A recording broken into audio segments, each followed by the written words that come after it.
Pemirsa, dua dosen FKIP Universitas Muhammadiyah Surakarta yang diduga melakukan tindakan asusila kepada mahasiswinya dijatuhi sanksi tegas oleh Rektor UMS. Pemirsa, perilaku bejat penjahat seksual oleh oknum dokter PPDS membuat publik resah. Oknum anggota polisi dibebas tugaskan sebagai Kapospol setelah dilaporkan telah melakukan pelecehan seksual seorang oknum guru sekolah SMA negeri ternama di kota Sukabumi, Jawa Barat, diduga melakukan pelecehan seksual terhadap siswinya. Kasus pelecehan. Ya, hari ini kita hidup di tengah masyarakat yang sedang darurat moral. Kasus pelecehan bukan lagi terjadi di tempat-tempat gelap yang mencurigakan, tapi justru muncul di tempat yang selama ini kita anggap paling aman, di sekolah, di rumah sakit, di ruang kantor, bahkan di dalam institusi hukum.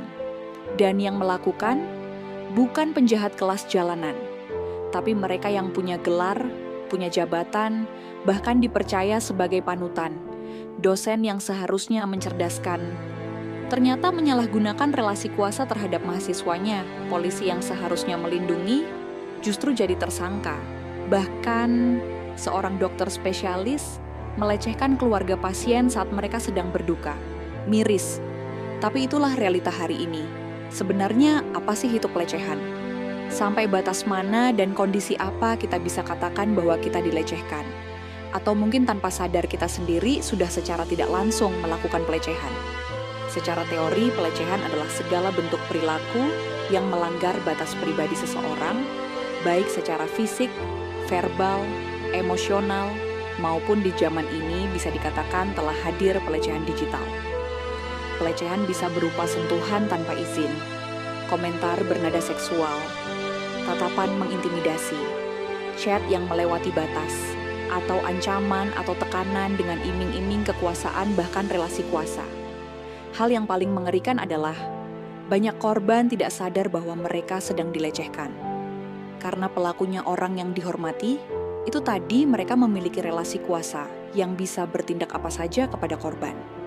Contohnya oknum dosen, di sini saya katakan oknum karena tidak sepantas dan semestinya seorang pendidik melakukan itu.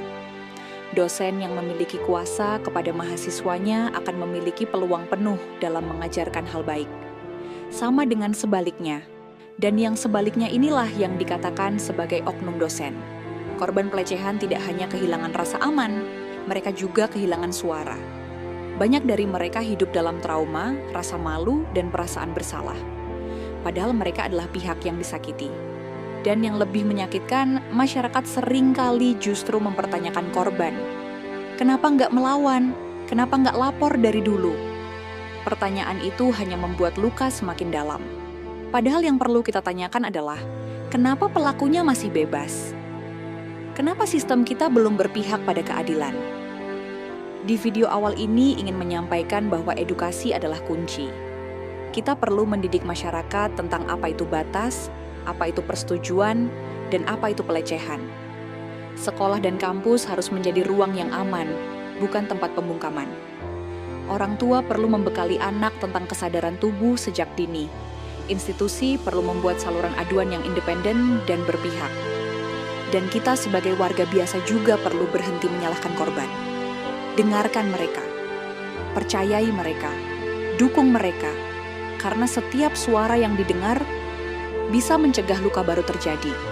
Di relasi, kita percaya bahwa pendidikan bukan hanya soal angka dan ijazah, tapi tentang menciptakan manusia yang utuh, beradab, sadar, dan peduli. Bagaimana menurutmu? Sudah cukupkah kita melindungi yang lemah? Atau justru kita terlalu nyaman berpura-pura tidak tahu? Tulis pendapatmu di kolom komentar. Karena perubahan selalu dimulai dari kesadaran bersama.